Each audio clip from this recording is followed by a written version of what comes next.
So this test is this one's just going to be circuits and magnetism.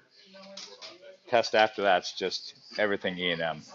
So circuit or static electricity. All right, here we go. Maxwell's equations. This is like the Everest of E&M. Brings it all together. Here we go.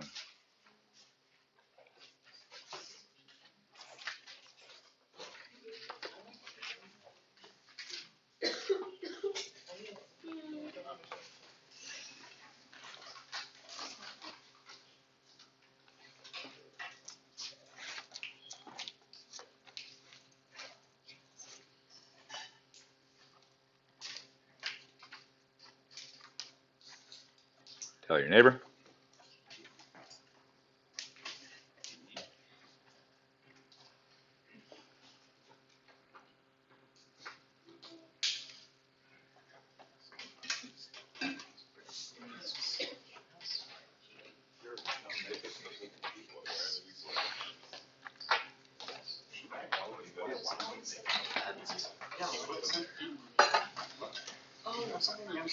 Correct answer is B. Okay. Is a charge creates an electric field. So both agree. Both agree with the electric field. A moving charge particle creates a magnetic field. Well, according to Alec, charge particle is moving. According to Brittany, not moving, just like someone sitting in a car next to you in the passenger seat as you're driving 50 miles an hour, relative to you, looks like they're at rest. Good with that? That's weird.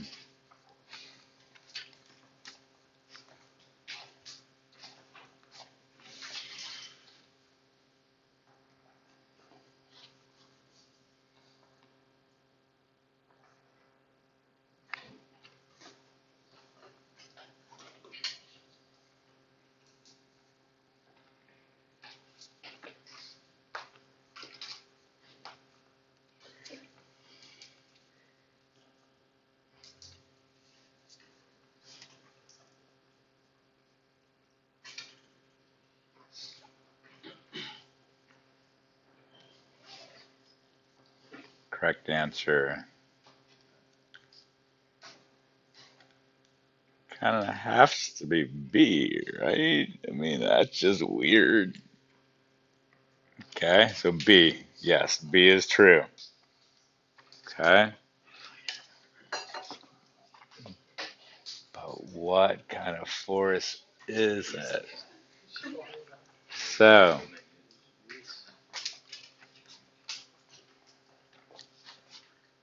like, there's an electric field produced by the charged particle, according to Brittany. We're good with Alec. Yeah, that's magnetic force, but there's got to be something. So, she experiences an electric force equal to that of the magnetic force. So, Brittany must be observing an electric field, which is equivalent to the magnetic, like the electric force, is charge times the electric field, which is equal to what Alex sees. So the charge, this is Brittany's velocity relative to Alec, and this is the magnetic field that Alec observes. Okay, so we have this relationship here, like, so as Brittany runs past, she finds that Alec's magnetic field has become an electric field.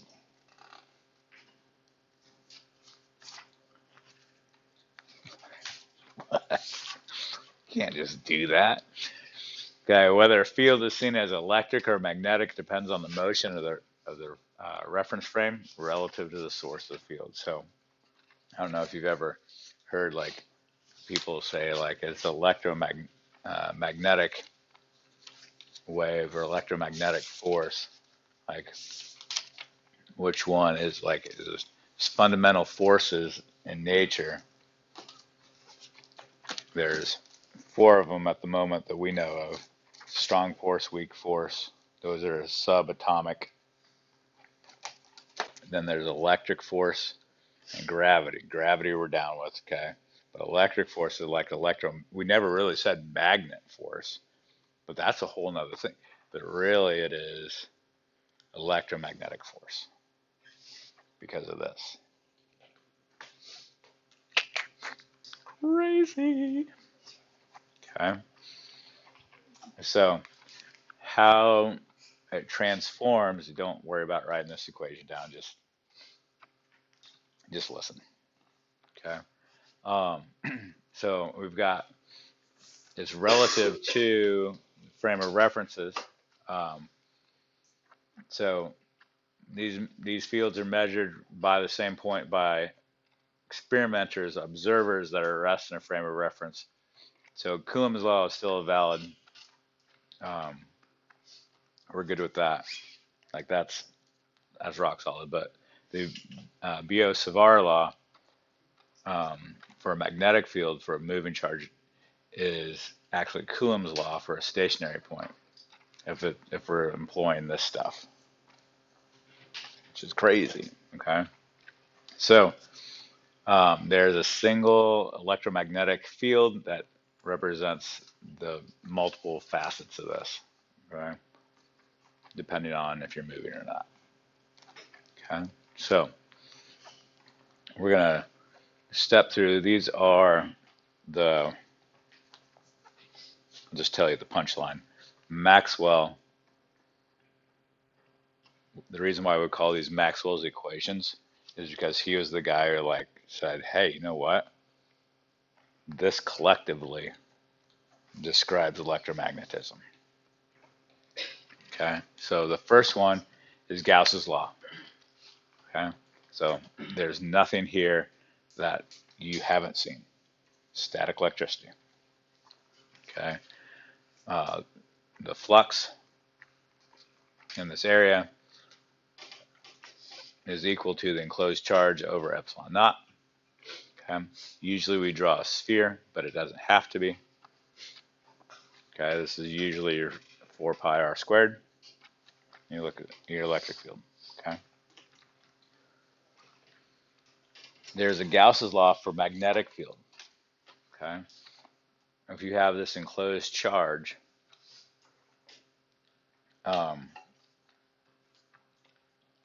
the total enclosed is equal to 0 because you can never have um, a monopole magnetically.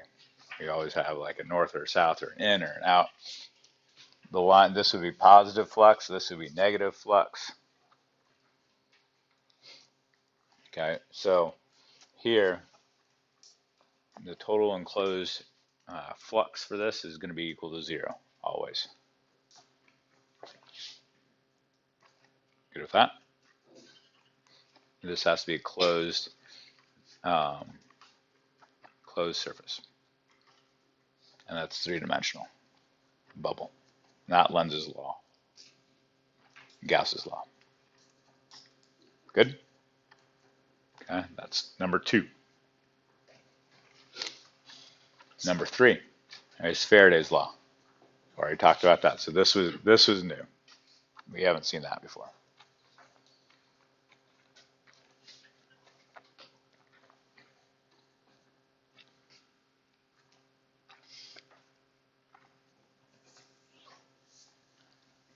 Where this is going to surface, bless you, would be like where you're going to see this all surface would be multiple choice stuff. Okay.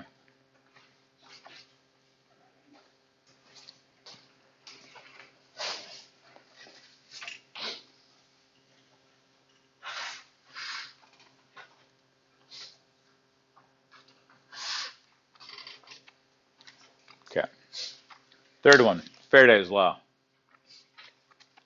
Okay, induced EMF, you got a rate of change of magnetic flux, also equal to the enclosed line integral of electric field. This is, again, last year it was voltage, no, electric field times distance.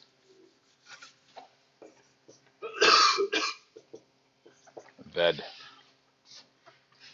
Okay.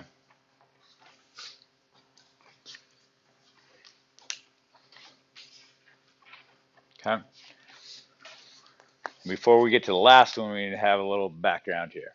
Okay, so Ampere's law. So we're familiar with this. This is our line integral. We're going around this way, enclose the current going through that surface. So magnetic field times the distance around is equal to mu naught times the current through. Okay. Now we're going to do some trickery here. Okay. Usually we just draw this as a two-dimensional plane. So we have the current going in, or going through this surface.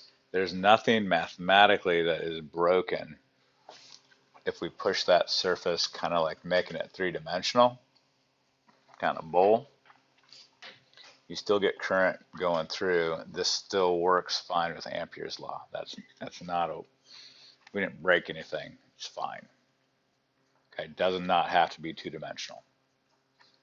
Okay, this is not a enclosed surface that we just extended. We just like pushed in on this thing, stretching that. It still goes through that surface. Good with that?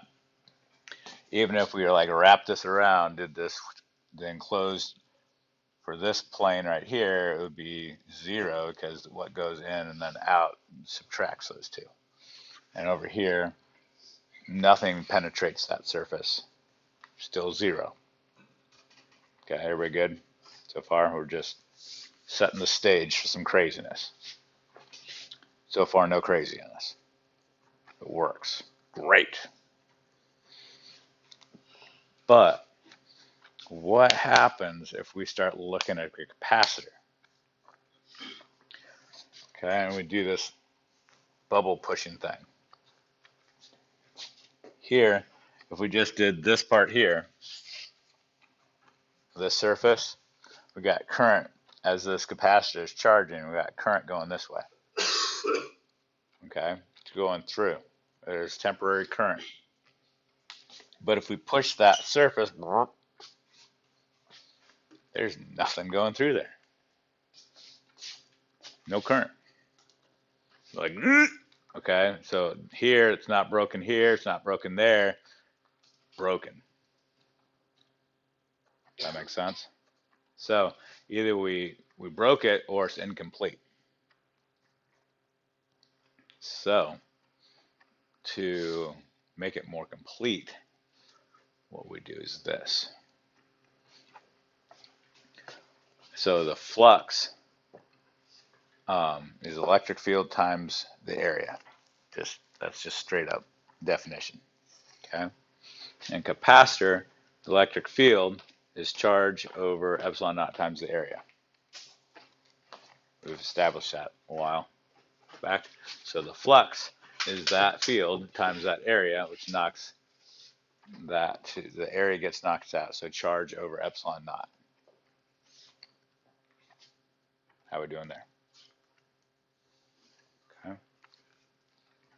Now, the rate at which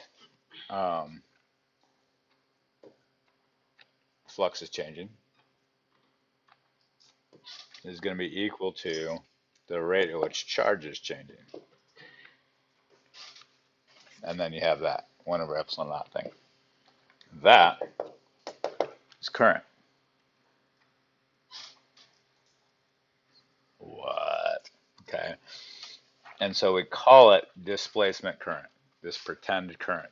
This idea that this would be the current that would be created if there was things flowing through it. Okay. Um, so if we incorporate this and this displacement current, the rate of change of this charge on here can satisfy Ampere's law to update it. So this was Maxwell's contribution to these four. And so we get this updated Ampere Maxwell law. So this side is fine, but this is updated with this current displacement current. So the rate at which your electric flux is changing times epsilon naught. Okay.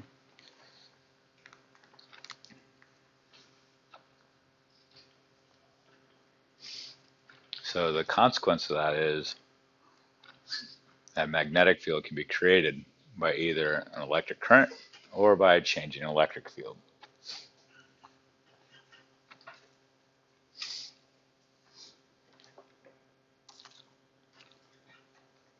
Cool with that. So we talked about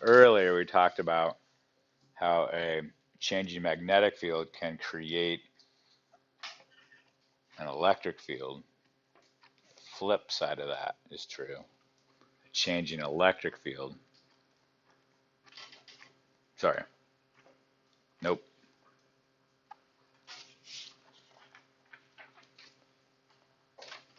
Yeah. We can create a magnetic field by having a changing electric field. And that's Maxwell just was like, you know what? I'll bet it was proven, verified that a changing magnetic field created an electric field. He was like, by symmetry, I bet you the other way is true. And so he started hunting for that out of that hypothesis. Cool with that? Okay.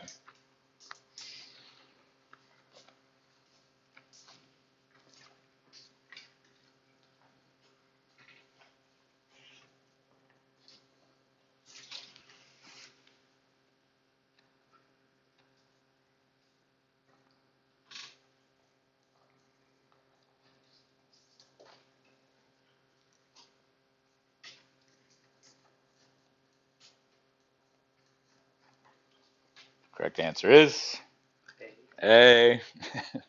I mean, process of elimination, but doing Lenz's law,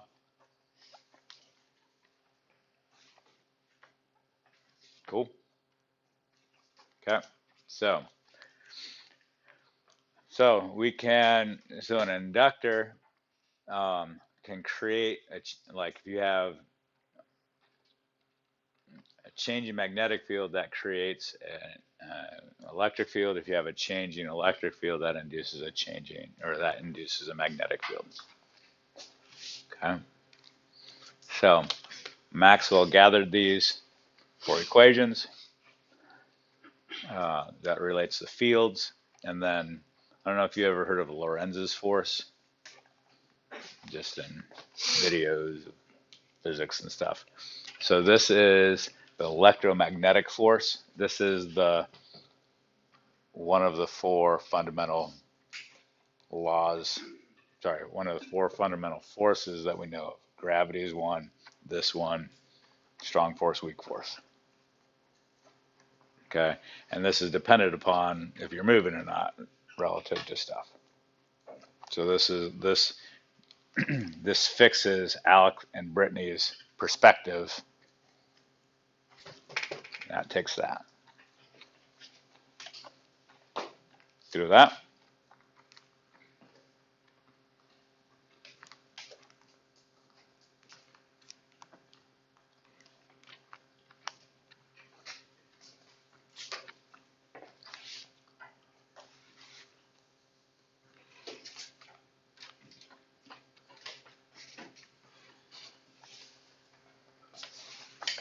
That's on the equation sheet. This is not. So this is just more of a concept in the brain. That's on the equation sheet.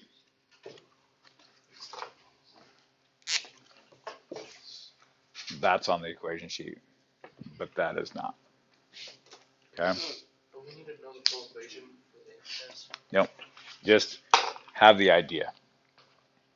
Like understand. That's all you're going to be required to do. Just have that knowledge that can happen. Okay? And that's not on the equation sheet, but the separate electric force and magnetic force separated is on the equation sheet. Okay? So, Gauss's law, what it tells conceptually, charged particles created an electric field. Yep, got that. Faraday's law, an electric field can be created by a change in magnetic field. Gauss's law for magnetism, there is no isolated magnetic poles. And there's no monopoles. There has to be a dipole. It has to be a north and a south. Ampere's law, first half current creates a magnetic field. And the second conclusion of that, the magnetic field can also be created by a change in electric field. Lorentz force, first half electric force is exerted on by charged particles in electric field. Yes, we know that. Lorentz force, the second half, magnetic forces exerted by on a charge that is moving in a magnetic field. So it just kind of like brings it all together, tells the whole story. Okay. So when you study classical physics, like non-relativistic, non-quantum stuff,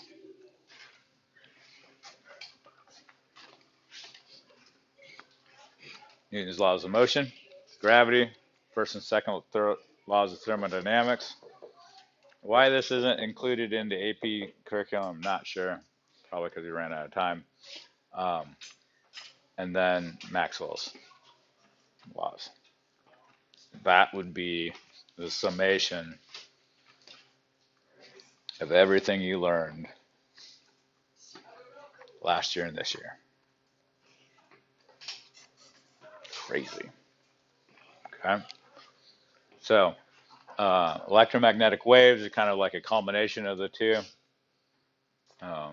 Electric field and magnetic field. So you have a change in electric field induces a change in magnetic field, which induces a change in magnetic field, which induces a change in electric field. And that's how they perpetuate through nothing, through space, because they're self-perpetuating. And they move at the speed of light, which turns out after you do some experimentation, like crazy. Wonder what the square root is. Those two things. Like, whoa. Okay. So this is beyond the scope of this class, but it gives us a really good framework. I wish someone taught me this when I was in your shoes. Okay, so this is field calculus. Okay, you're gonna be fine. Like, okay, so this is a vector that has three dimensions: x, y, and z. Okay, sometimes written like this. This is a partial derivative. Okay, I think I introduced that to you already, right? Yeah. Okay, take the partial derivative with respect to x, partial derivative with respect to y, partial derivative with respect to z. This is called del. Okay, del. So it just means you take a partial derivative three-dimensionally. That's all that means. Okay, that's a pain in the butt to write. So just the upside down delta takes care of that. Good with that? Okay. So if you take that partial derivative and do the dot product with this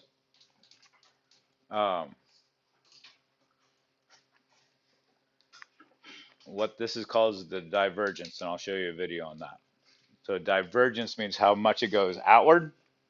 That's a positive value of divergence, versus if it goes not outward but inward, that's a negative um, value of divergence. Okay, and if it's like running parallel, like in or out, doesn't matter, 0. Okay, if you have a cross product, this is known as curl, and I'll let the video explain that. It does, but like you need, it's helpful to see animations. Okay, so taking that, here's kind of the level we're at. This is like going hardcore with Maxwell's equations using this del thing. And then the flip side of this, it's way easier to write this than some triple integral. You take, the reason why there's like double triples, every time you take into another dimension, you need another integral. So you do it. Oh, we'll figure it out in terms of x. Oh, now we need to go y. Oh, now we need to go z. Okay, so know that that's a thing.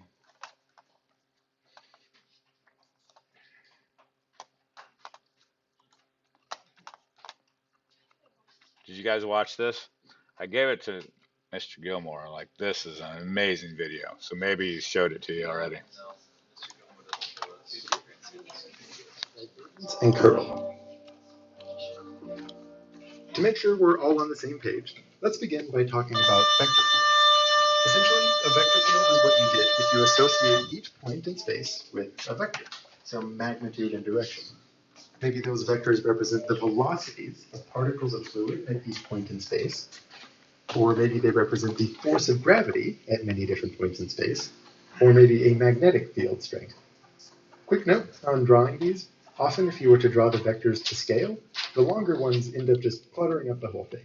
So it's common to basically lie a little and artificially shorten ones that are too long, maybe using color to give some vague sense of length. Now in principle, vector fields in physics might change over time. In almost all real-world fluid flow, the velocities of particles in a given region of space will change over time in response to the surrounding context. Wind is not a constant, it comes in gusts. An electric field changes as the charged particles characterizing it move around. But here, we'll just be looking at static vector fields, which maybe you think of as describing a steady-state system. Also, while such vectors could in principle be three-dimensional, or even higher, we're just going to be looking at 2 dimensions. An important idea, which regularly goes unsaid, is that you can often understand a vector field which represents one physical phenomenon better by imagining what if it represented a different physical phenomenon? What if these vectors describing gravitational force instead defined a fluid flow? What would that flow look like? And what can the properties of that flow tell us about the original gravitational force? And what if the vectors defining a fluid flow were thought of as describing the downhill direction of a certain hill? Does such a hill even exist? And if so, what does it tell us about the original flow? These sorts of questions can be surprisingly helpful. For example, the ideas of divergence and curl are particularly viscerally understood when the vector field is thought of as representing fluid flow, even if the field you're looking at is really meant to describe something else, like an electric field. Here, take a look at this vector field, and think of each vector as describing the velocity of a fluid at that point. Notice that when you do this, that fluid behaves in a very strange, non-physical way. Around some points, like these ones, the fluid seems to just spring into existence from nothingness, as if there's some kind of source there. Some other points act more like sinks, where the fluid seems to disappear into nothingness. The divergence of a vector field at a particular point of the plane tells you how much this imagined fluid tends to flow out of or into small regions near it. For example, the divergence of our vector field, evaluated at all of those points that act like sources, will give a positive number. And it doesn't just have to be that all of the fluid is flowing away from that point. The divergence would also be positive if it was just that the fluid coming into it from one direction was slower than the flow coming out of it in another direction, since that would still insinuate a certain spontaneous generation. Now on the flip side, if in a small region around a point there seems to be more fluid flowing into it than out of it, the divergence at that point would be a negative number. Remember, this vector field is really a function that takes in two-dimensional inputs and spits out two-dimensional outputs.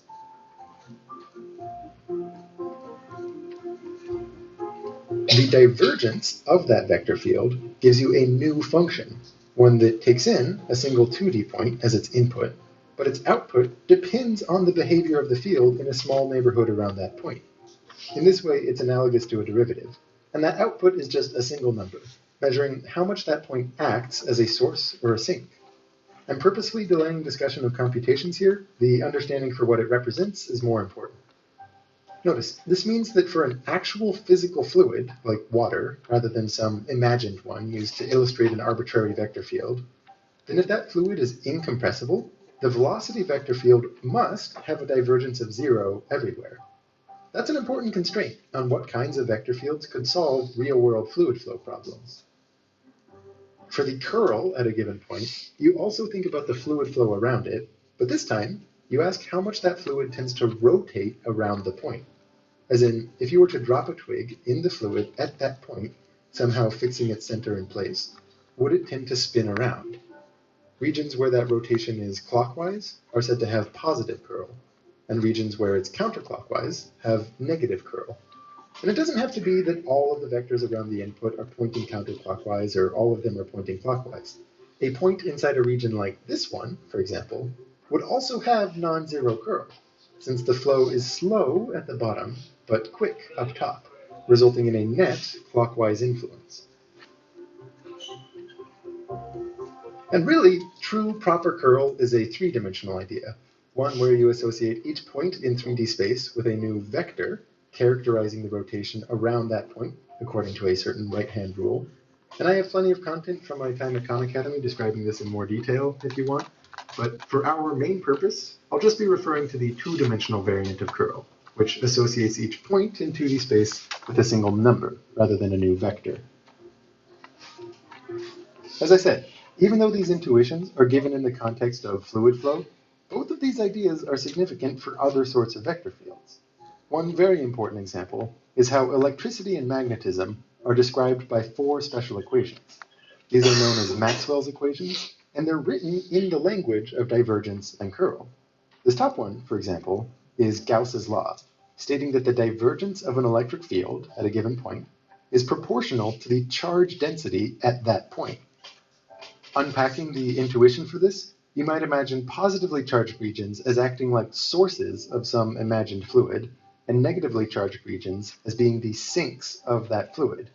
And throughout parts of space where there is no charge, the fluid would be flowing incompressibly, just like water.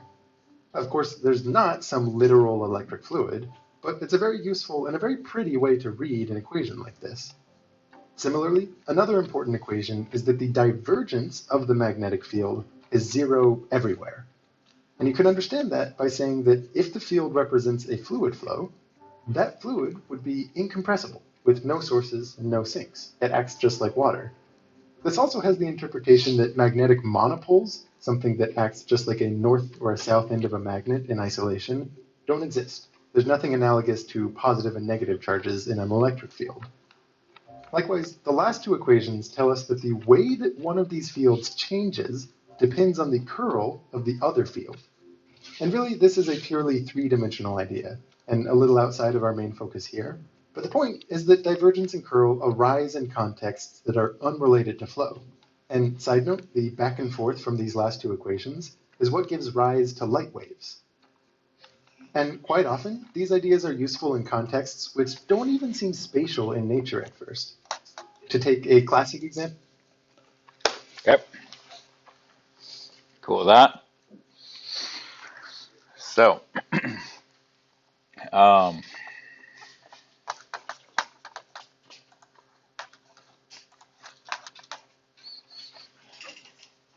the last little thing here. If you have a a dipole or just moving a charged particle, like flipping it, um, can generate an electromagnetic wave. And this is how you have transmission, like radio stations or transmitters, and they create, so this electric field is creating, it's switching between, like it's oscillating the voltage, positive, negative, and that creates an electromagnetic wave.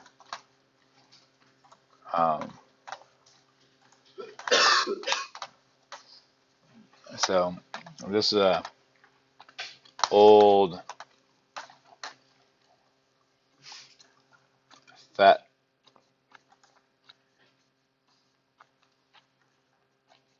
So we're gonna do this.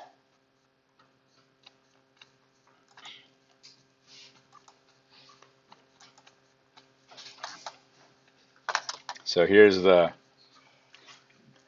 radio station. It's a transmitter. So I'm creating electromagnetic waves, and it's going through and it's causing this electrons in that antenna, the receiver,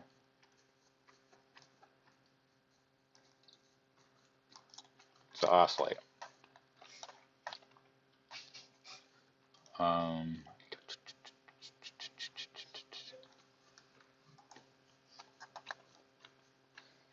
so I can pass information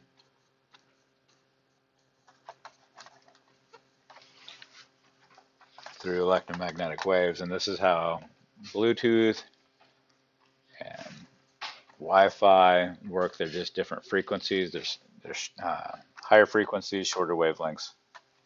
Radio waves travel a lot further. Then you get Wi-Fi. Then Bluetooths are even smaller. That's why they don't go very far.